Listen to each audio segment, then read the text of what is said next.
కూటమి ప్రభుత్వాన్ని ఎవరైనా ప్రశ్నిస్తే వాళ్ళ మీద పెట్టినటువంటి శ్రద్ధ ఈ కూటమి సర్కార్కి గల్లంతైనటువంటి 6 మత్స్యకారుల మీద లేదు. 2 వారాలు దాటినప్పటికీ ఆ పోటు బాధిత కుటుంబాలకి నేనున్నానని భరోసా ఇవ్వలేకపోయారు. 10 లక్షలు ఇచ్చి చేతులు దులిపేసుకున్నారే, ఆ 10 లక్షలు కూడా మీరు స్టేట్ గవర్నమెంట్ సంబంధించిన సొమ్ము అది, లేకపోతే మీ జోబీలను తీసి ఇచ్చారా?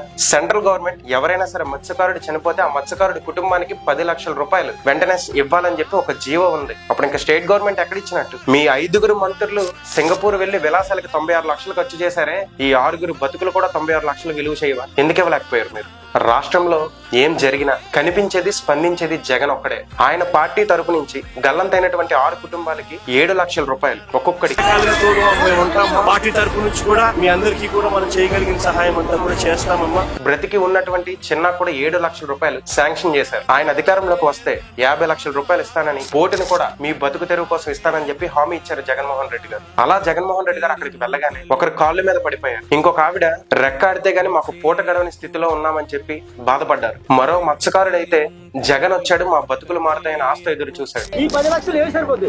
జగనన్న వచ్చారంటే మా జీవితాల్లో వెలుగులు వచ్చాయని ఆస్తు అందరున్నారంట. మాకు న్యాయం జరుగుతుందని కూడా చెప్పాడు. డిజాస్టర్ మేనేజ్మెంట్ చూడాల్సిన మన హోంమంత్రి అనిత గారు ఇదే ఉమ్మడి విశాఖ జిల్లాకు చెందినవారు. ఆవిడ ఏం చేశారో తెలుసా?